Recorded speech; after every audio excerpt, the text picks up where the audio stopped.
Hello everyone. Today we're going to do a breakdown here of a third-party push that we did in a ranked game here not too long ago. What we'll do is we'll do what we normally do, where we'll play the video uninterrupted and then we'll go back and then break it down from there in bits and pieces. This point of view is from Project Napalm, so you'll see his lovely mug right here. If you're not, go ahead and give him a follow at twitch.tv/Project Napalm, just like that right there. What I want you guys to focus on and what we're going to be focusing on is more the communication and using cues to signal movement. We have pretty good movement and pretty good push. It is a third party push, so it is made a little bit easier, a little bit less stress, but what kind of made it very crucial was our good communication and how we kind of uh, worked to have a successful third party push, because you can very well have a third party push and fail.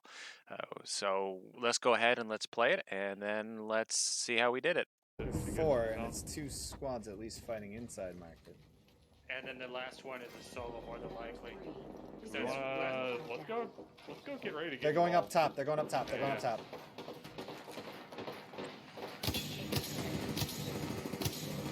Gimme. Yep, I tried. Got a bubble up. They're done. Gibby's right here. You armored up. Good hit. I'm taking shots. The other team's over here. Hostile close. Or the other two squads. Need to recharge them. Quickly shielding, quickly shielding. One's up here. Contact with target. One's reviving.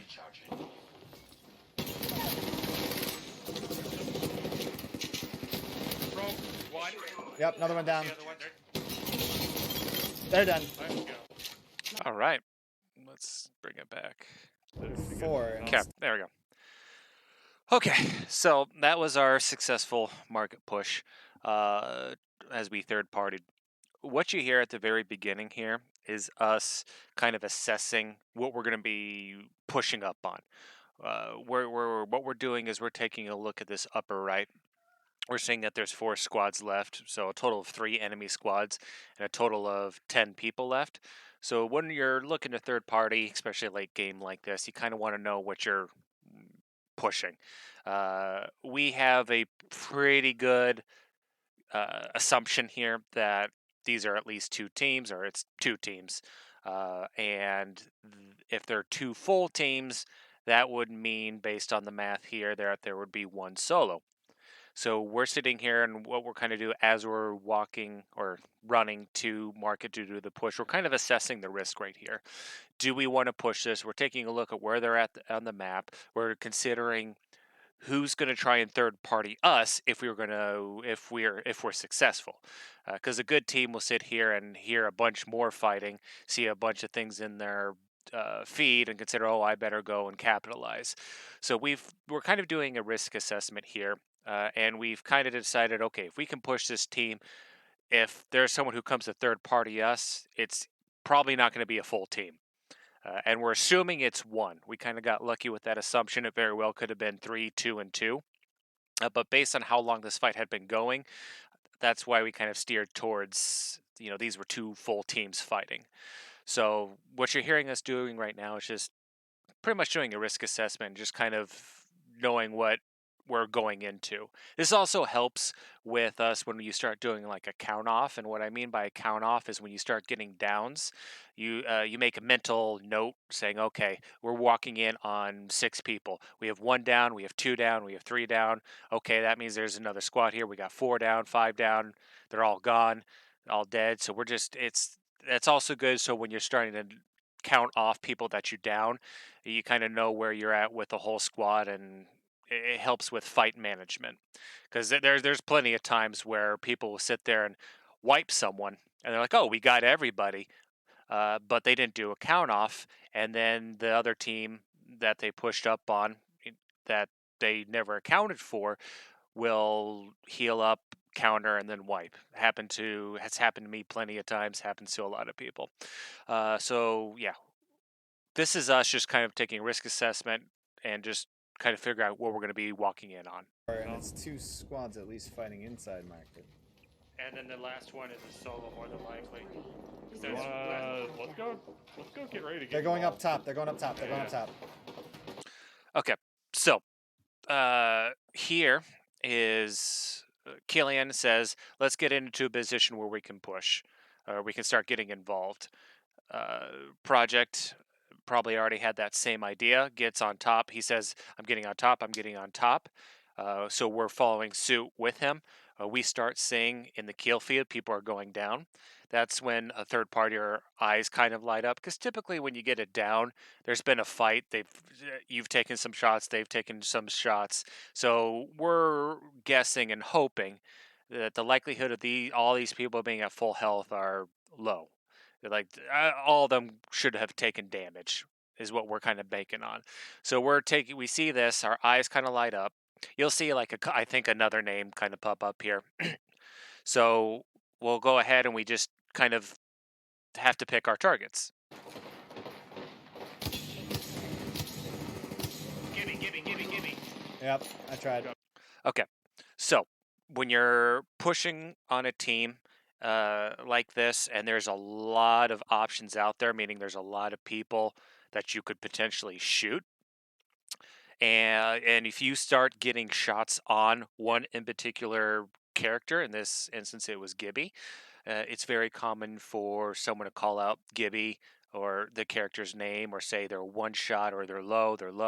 That helps with focus fire. So when you're kind of in the heat of the moment, and if you have to choose between a character or another character, uh, you know which one you might have a leg up on. In this case, I'm saying Gibby, meaning that let's focus on him. I got hits on him.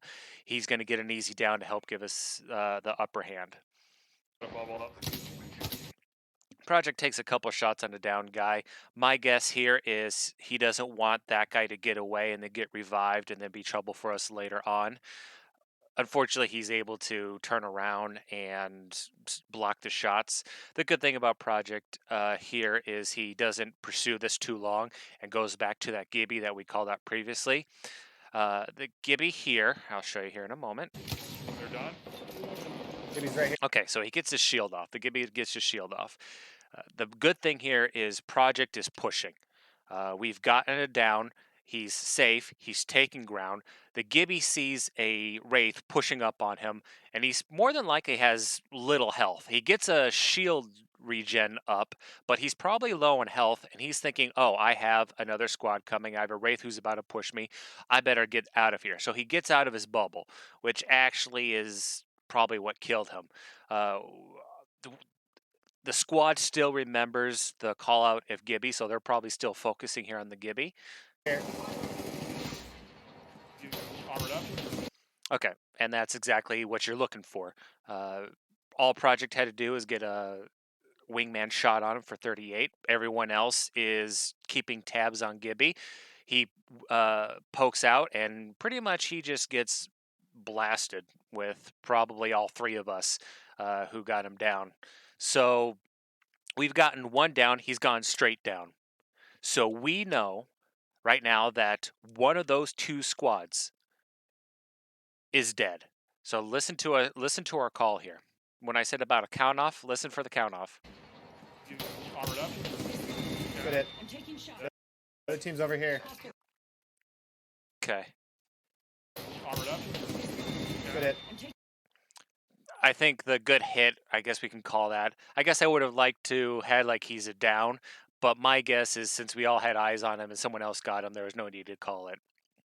We'll get a call off in the next team. So what Project does here is he knows he's gotten one squad down. He knows, or he's making the call on where the last squad is. Because right now we're assuming there's two squads. One of them's down. There's one more squad we have to account for. He makes a call out with a ping. The other team's over here. Hostile close. Or the other two squads. Need to recharge them. Okay, so this is actually a pretty good play on Project's part. He's still, if you remember the triangle, right now Project is being a good pusher. He's being good tip of the spear. What we're going to do here is we're actually going to flip it really quick. So what he's done is he's taking cover. He has, there, I'll go here. He makes the call on the last squad. I'm taking Look at shots. all that. Look at all of this free space. Okay, so he's going to push up on this wall. He's going to take Team's this over free here. ground. Get close. The other two squads. He gets behind this wall, gets his heel off. Great. What this is actually doing is this is stopping from a counter push. So Need to recharge my laser. while he's getting shielded up, if whoever is firing at us starts to push, they have to look out for Killian. They have to look out for me. They're probably not going to check the corner for Project. Then Project can sit there and get the flank. So he's actually doing pretty good stopping a counter flank here, or a counter push. Quickly shielding, quickly shielding. So going back to the triangle, we've inverted the triangle here. Currently, Project doesn't have a line of sight on the enemy. He's more just protecting the flank. Killian right here is looking to push. Okay, so this is based off that ping that Project did just moments earlier. So Killian's going to the right. I am now in the middle in the back line, and Project is the front left. So now we've created the inverted triangle. The enemy has his eyes on me. This gives Killian the ability to push.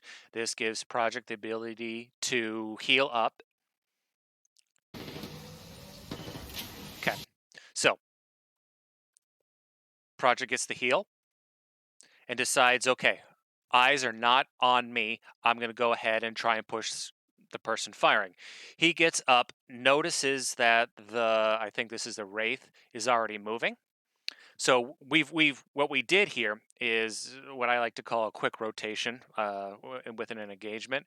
So if we go back to here, okay, right now the triangle, he's the point. He's the right point. Armored up. He's the point still. We got the down on what we want. He needs to heal. So what he's going to do is he's going to get into a safe spot, and we're just going to Taking shots. The other team's over here. flip the triangle. The other two The squads. triangle's flipped. I'm technically the point.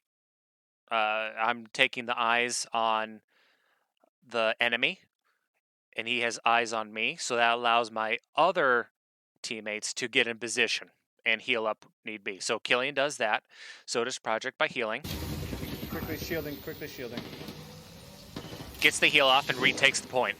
One's up here. Contact with target. One's reviving. Okay. This is an audio cue. This is this is a pretty standard play. Silver and above should be able to pull this off or understand this. We know that we've gotten one squad wiped. We know that there's one more squad that's left. So Project just saw Wraith get away. So when he hears that res sound, or that res cue, he knows that 2 out of the 3 enemies in the squad are incapacitated. One's being revived, and one's doing the reviving. So he can drop in on them and just get pretty much easy hits and easy downs. So that's what he's doing. He makes the call and he goes to it right away. He wants to jump on that. I can't remember if we heard it either, but so either we heard it or we heard Project make the call. If you can see the mini map right here, our arrows are all right now looking at Project because he made the call and we want to collapse in on that. Because if all 3 of us get 2 people who can't fire back, it then turns into a 1 versus 3.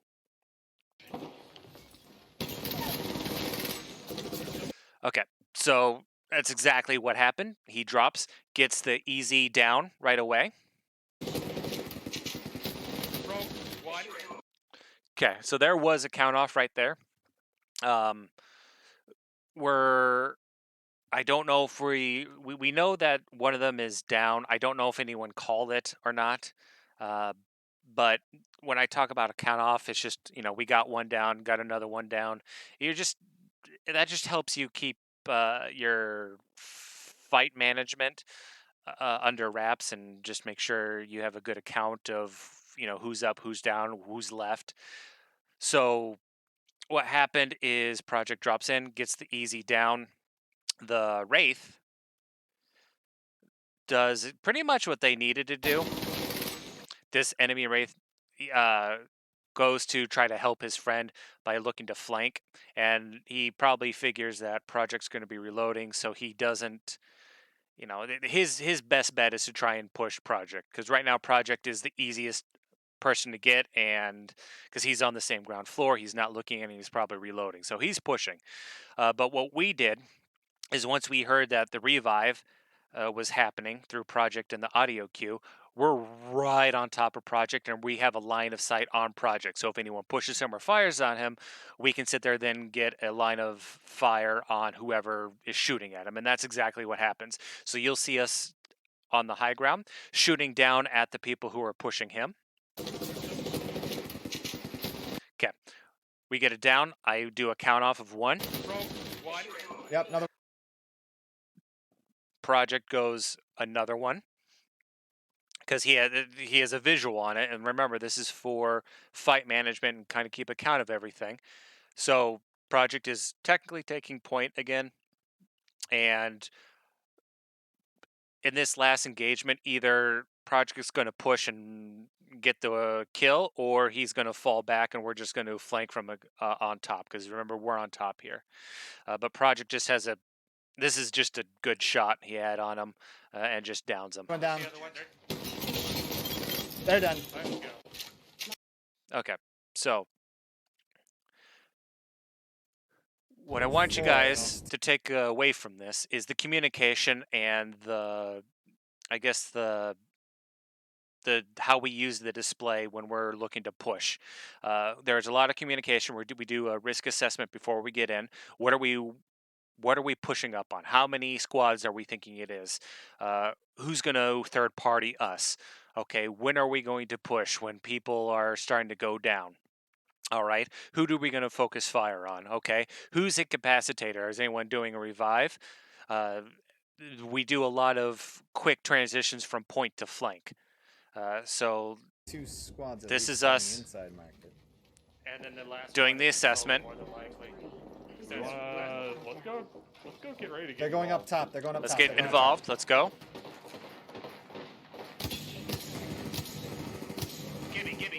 Call out for focus fire. Got a bubble up. They're done. Project pushing. Project pushing. Focus fire is still on Gibby. Good hit. I'm taking shots. The other team's over here. Project does a call out. The other 2 squads. Falls back. I become point. Take eyes of the enemy. Killian repositions. Project regains point. One's up here. Contact with target. Project One's calls reviving. revive. Gets the easy call. We fall onto Project to help. Project then pushes Yep, the last down. one. Down. They're done. So that was just good communication. Good on me and Killian's part to collapse in on Project when he made the revive call. But overall, it was just it was actually a pretty solid push in third party. No one went down. No one really took any damage. I mean, this is something that any gold player or above should be able to do. The key that's going to really elevate the game, though, is going to be playing that one step ahead. Who's going to push up on us? We were confident going into this fight because we knew if someone was going to third party us, it wasn't going to be a full team. We also called for focus fire, which we were able to accomplish. That's going to elevate your play to plat or above. And then just having a good understanding of priority. Obviously, a revive. Someone calling revive and then getting into position to cover the person who's pushing that revive is crucial. I know that's a lot of pushing and calling, but overall, I would say this is a pretty gold standard play. But yeah, what made it successful was our communication. So hope you guys learned something. We'll go ahead and call it, and I hope to hear from you guys soon. Hoping to get other scenarios that I can sit here and break down for you. All right, goodbye.